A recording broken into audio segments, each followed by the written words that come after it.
And even when we were planning for marriage, it was still okay. It was until the point, the day before the actual wedding itself, I suddenly had like cold feet.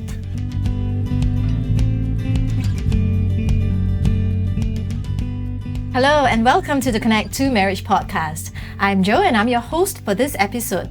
In each episode of the Connect2 podcast, we'll be tackling questions that couples ask about marriage, communication, conflict, money, and so much more. We hope you will keep tuning in to learn with us as you grow closer, deeper, and stronger in your marriage.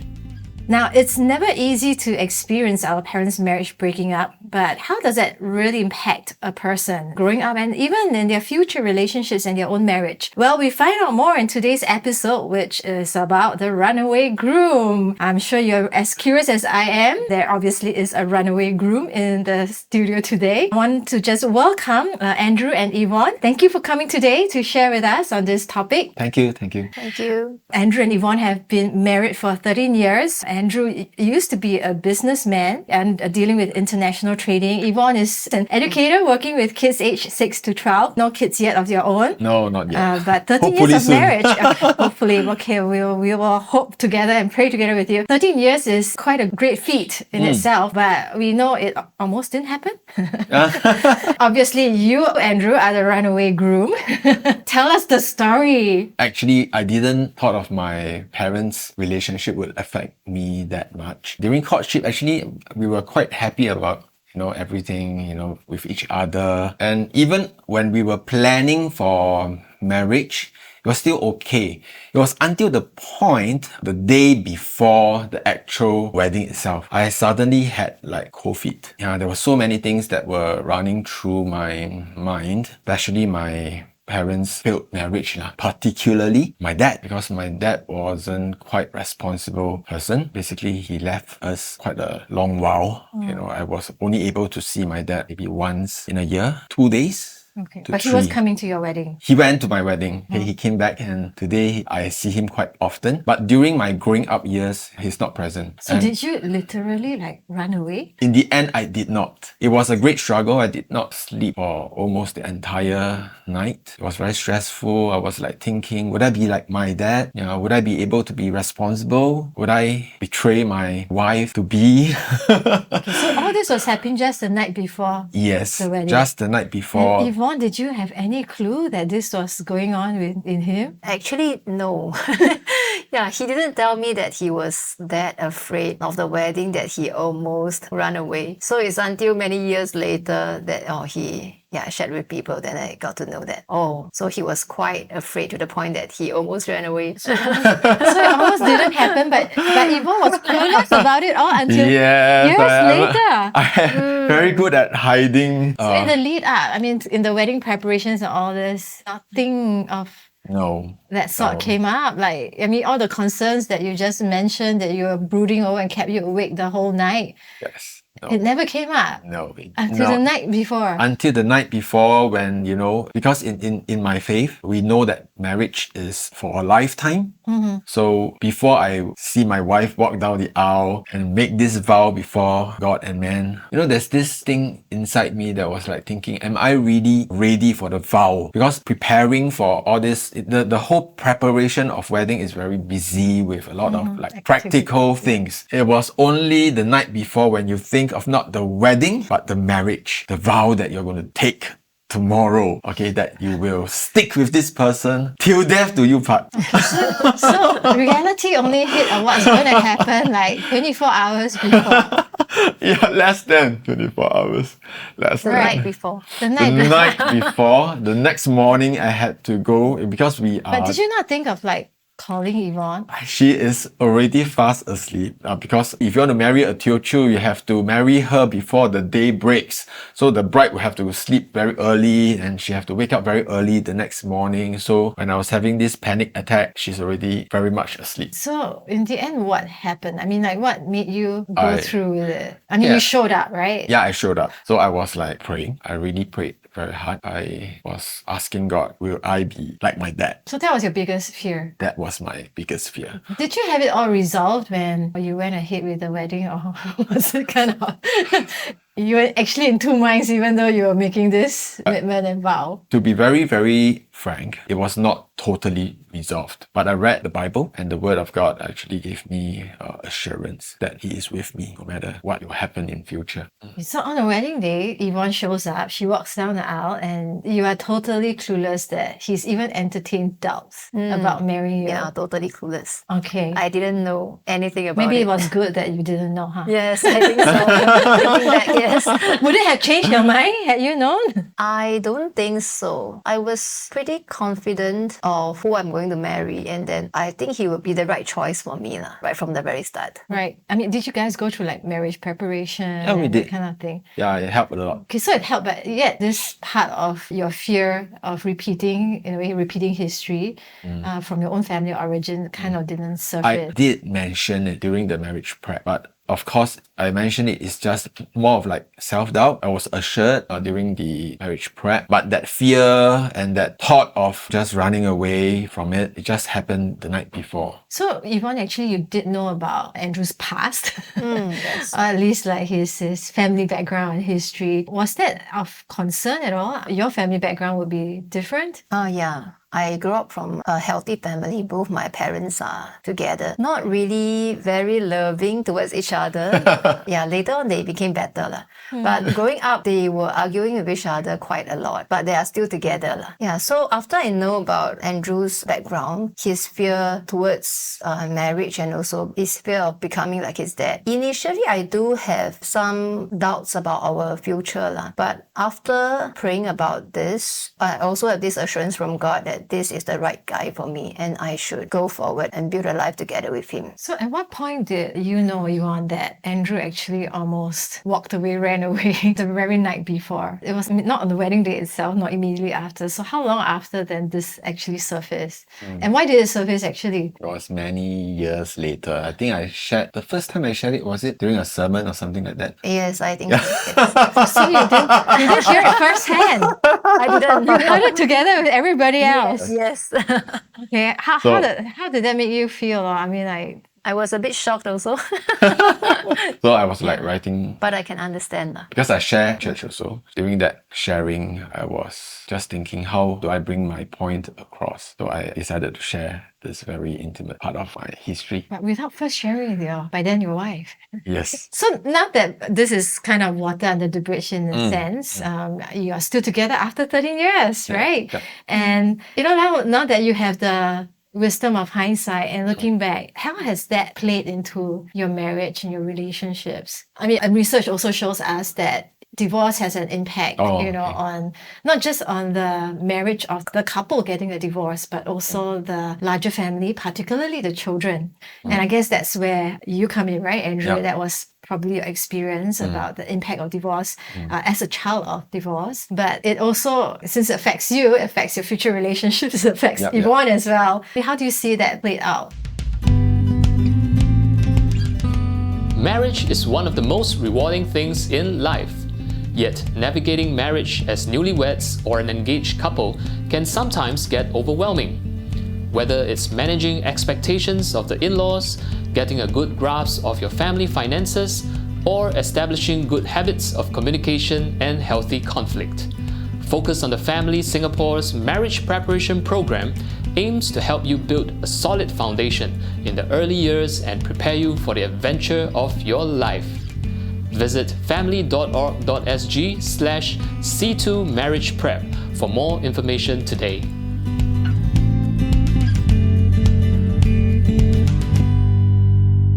As the person who has been hurt by the divorce of my own parent, you have to be very aware this is something that do affect you. Don't run away from it. Don't avoid the problem, but you have to face it like very candidly, such that be aware of your feelings, what you're thinking, and talk to someone. I had like many mentors, older people around me, wiser, whom I can call to ask questions and to talk about my feelings. And throughout these years, I think they are of very much help to me. Of course, my wife is another person whom I always talk with. Yeah. So whenever I have like self-doubts and all these kind of things, she will always like assure me, affirm that, hey, actually not bad. You're doing okay. You're not perfect, but you're doing good, doing well. So, I mean, you mentioned that your largest fear was actually becoming like your dad, whom you felt lacked responsibility as the father or husband and head of the household. But are there other impacts of your parents' divorce? I mean, how old were you when they divorced? I was like about 12, 13. So actually, they are not so-called divorced, but they are never together. What do you mean by not quite divorced? As in, That means legally they are not divorced. They have never signed any papers. They had never faced the problem together as well. okay, but do they still live together? No, they don't. Oh, so even they till live today. as if they divorced ever since you Yes. were like 12 or 13, Yes. but they just never went through the legalities of Yes, it. correct. Yvonne, you experienced this part of the family even before you got married. Yes, yes. Before we got married, my mother-in-law and my father-in-law were not living together already. Because you're the closest person to Andrew,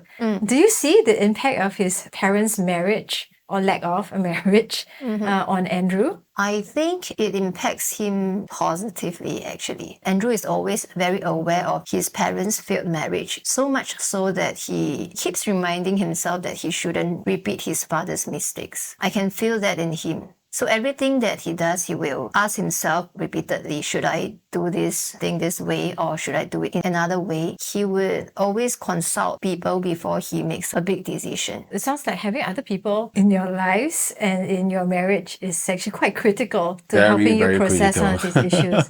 Very critical. You know, coming out of such a family background, did it frame your perception of how a relationship or marriage should be? I mean, is this your first relationship? This is my second, but my parents' relationship did actually affect how I see marriage. I was fearful because of the pain that my parents had to go through. I saw them really quarrel and fight with each other. I even saw my mom almost commit suicide in front of me. There were real trauma. If I ever did something wrong, this is the kind of pain that I'm going to cause to people.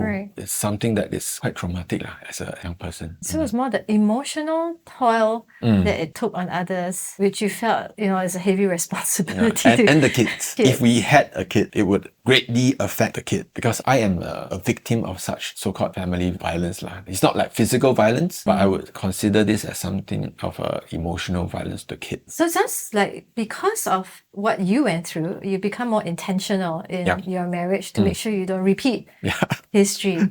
And that's why I keep emphasizing you have to be very aware of what's going on inside you. You have to turn that awareness into something that is positive. You have to seek help when the awareness within and the hurt within grows too big. Really have to, before it grows too big to handle, you have to seek help outside. What are some of the signs, that a person is being negatively impacted? When it affects you, you start to spiral down. You start to think a lot of negativity within your mind. You start to doubt yourself. You start to suspect your spouse, and all these kind of things. You have to be very aware of what you are thinking. So like commitment issues, trust issues, commitment issues, all these kind of things. Yeah. Has it been visible at all, Yvonne, that Andrew has been processing all this even in the past 13 years of your marriage? Yeah, he processed everything internally.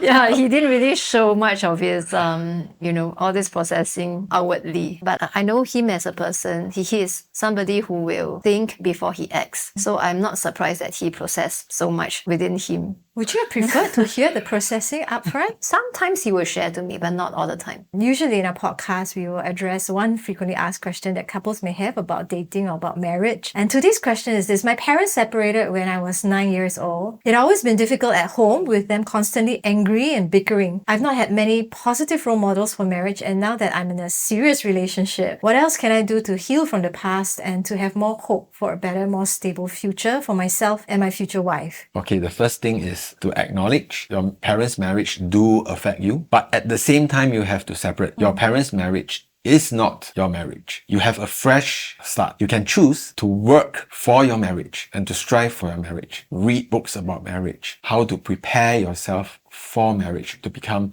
the husband or the wife that would really help within the marriage. The next one would be really to find people around you, especially people who are more experienced, people who are wiser in life. Share with them your thoughts and listen to them and learn. I think those are some of the things that I would advise. On the hurt within, I guess there's a lot of self-blame. Is it because of me that my parents are there? But if we have to forgive, firstly, our parents, they are not intentional. They did not set out to hurt you. That's true. I don't think anyone gets married with the intent to get divorced, right? So they did not set out to hurt each other. They did not set out to hurt the child. A lot of parents, they also want to be a good parent. All couples, they want to stick with each other, but somehow they did not manage to do it. So forgive that they are not perfect. Forgive yourself that you too are not perfect as well. But at the same time, know that you can be a better version of yourself, can be a better version of a parent to your family. Just takes intentionality. Yvonne, do you have any maybe last word of encouragement or tips for being on the other side and watching all this happening? And I'm quite sure it can be a bit concerning or worrying. I'll give him more words of affirmation. So whenever he has doubts, whenever he feels down also, then I will tell him that, we are in this together. We are in this marriage and you are not going to walk through this alone or go through these challenges on your own. We can do it together as a family, as husband and wife. So I think that somehow makes him feel better. He feels that he has a partner to go through this with him. He's not alone. I think that's really, really key. And, thank you so much, both of you, Andrew and Evon, for sharing your story today. And I think if anything, our listeners should take away would be to have that hope. Yes. That regardless of our family of origin, our parents' past, and obviously we can't undo, in a sense, the impact that divorce has on our own life or own marriage or own relationship. But I think, taking inspiration from what you shared, Andrew, that we can always start afresh. Yes. We don't have to repeat history. And for those who are already married, that we are also not going to start afresh alone, but we can do this together. And I think that brings a lot of hope to our listeners, because we do know that, many marriages are being challenged today, and definitely not all of us, come to the wedding day all well and ready and with a great, past that has prepared us for a great relationship ahead. So Yes. I think this gives us a lot of hope for marriages. Thank you. Well, I'm sure our listeners tuning in, including myself, we are looking forward to the next episode where we hope to maybe delve a little bit deeper into how we can rebuild, or as we heard a little bit about being intentional in our marriage regardless of our past. But before we wrap up, we typically end off with a couple challenge. So if you're listening to this with your spouse, or even if you're not, please share it with your spouse. All it takes is 5 minutes. For today, our challenge for you as a couple is to share one thing about your family background that perhaps has influenced the way your marriage is today or your relationship is today. Okay, so with that, we hope today's podcast has given you some ideas on how you can take your relationship to greater heights. Definitely it's given us a lot of hope. And in our next podcast with Andrew and Evon, we will find out a little bit more about what has helped them stay the course for 13 years. If you're looking out for more resources to grow your relationship and marriage, do visit our website at family.org.sg to browse our articles or check out our upcoming events. And we hope you followed or subscribed to our Connect2 podcast. And please also do share this episode with a friend who may benefit from it. Thank you for tuning in, and until next time, take care of yourself and your spouse.